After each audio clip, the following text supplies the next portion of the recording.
The police are able to use it to paint the Negro community as a criminal element.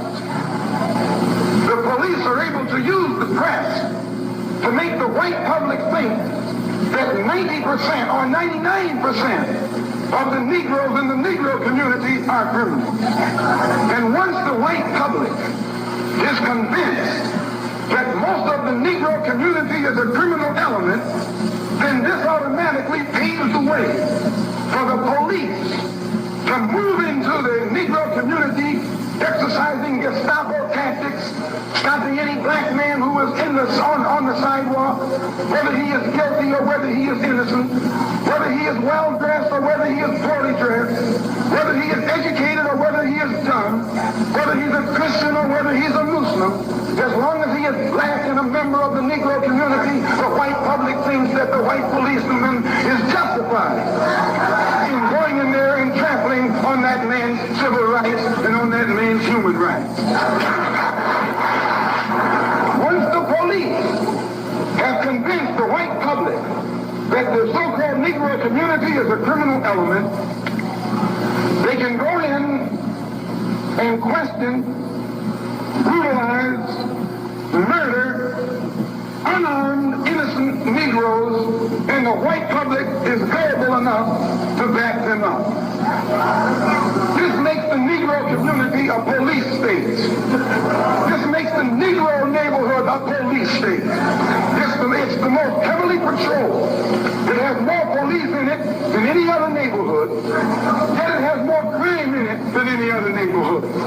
How can you have more cops and more crime? Why? It shows you that the cops must be in cahoots with the criminals.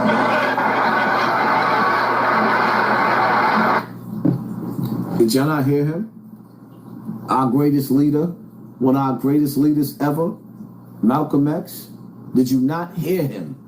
Are you not entertained? Did you not just hear what he said? How you have more police and more crime. So the police ain't good enough, so now they sending in the military to wipe out our numbers. Are you not entertained?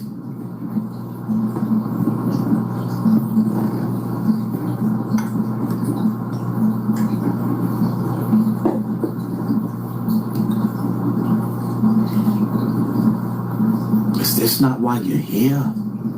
Are you not entertained? Listen to what he said.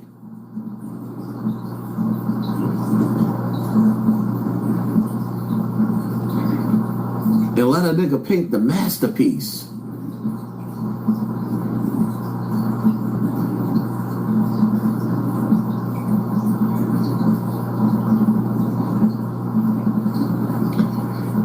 Yo, it's amazing how the next video that I was about to play was just snatched and erased out of my device while I was looking at it. Yo, these niggas is diabolical. Boy, I was about to connect the dots.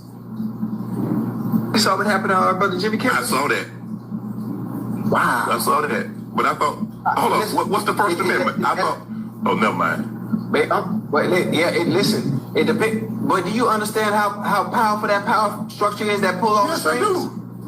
Okay. I don't want to get into it. But I just want to know. I saw it. I peeped it. Whoa, hey. Hey, them people powerful. Hey, them people powerful. It's we headed down a slippery slope, Ocho. We headed down a slippery slope because I remember one time that people said, and they made fun of Joe Biden, they made fun of George Floyd, they made fun of a lot of blacks that got killed, and they made a lot of fun of a lot of people that did some things, and that's free speech. That's free speech. Now, it's an issue.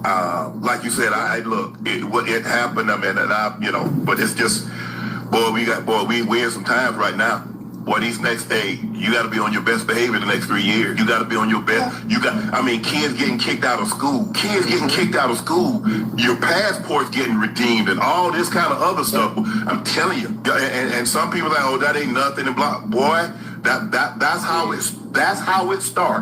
What you do is that you so distrust with your institution. That's the first and foremost thing. Now, the only truth is I'm giving it to you. The only truth that you're going to be able to get is from Ocho and I. And then you sow distrust, and then I start carving away at certain freedoms that you enjoy. Hey, hold on. And you know what? Some of the freedoms they carving away at, you're not really paying attention to it. Because it doesn't affect you just yet. But they always say history always repeats itself. Because it don't repeat itself, and it starts very small. Because the what they're carving away, and we're gonna move on. What they're taking away, this last generation didn't have to fight for. So it doesn't. Let's go him. Ocho, see when you don't when you don't have to fight for something. Right. But see, people we grew up in the time, and my mom and grandmother and things, they was in that. They remember segregation, and they remember the civil rights, and they remember the Fair Housing Act, and they remember the interracial. They remember those things. We take some of this generation take it for granted. They don't remember voting rights because they've always been had to vote. So now, as they start to strip things away that you didn't have to fight for, you don't miss it until you don't have it. And listen, I you know what? I always love the message. I always love the fight. But people never forget. They don't understand the power structure in the ecosystem in which you're fighting against. You can't even see it, so you don't know what to swing at. You're not hearing me. I hear you. I know. I'm saying that no. You want to fight the fight, but you don't know what to swing at. You saw what happened to our brother Jimmy Kimmel. We swinging at you, nigga. Because when you go back to the days of Pharaoh in the Bible, Pharaoh had magicians to work magic. And Moses had the power of God. So when Pharaoh threw down his magic, Moses threw down his staff that turned into a snake, and it ate up their magic, and then it turned into a pearly white stick. This showed them that Moses' magic was greater than Pharaoh's magic.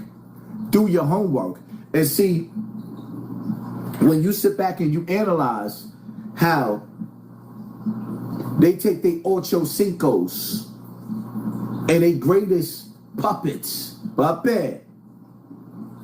and the puppet master sits them down and have them talking to the classes of people that they didn't give a goddamn about.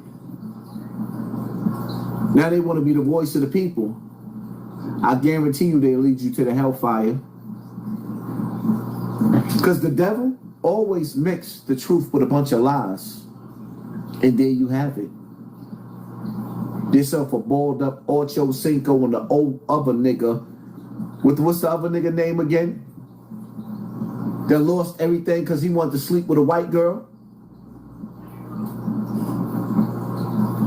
This old muscle-bound gay nigga decided if he was going to sleep with anything, it had to be with a little white girl. White people should have fried him. Yeah, Shannon Sharpe. What the hell is he? Al Sharpton's cousin?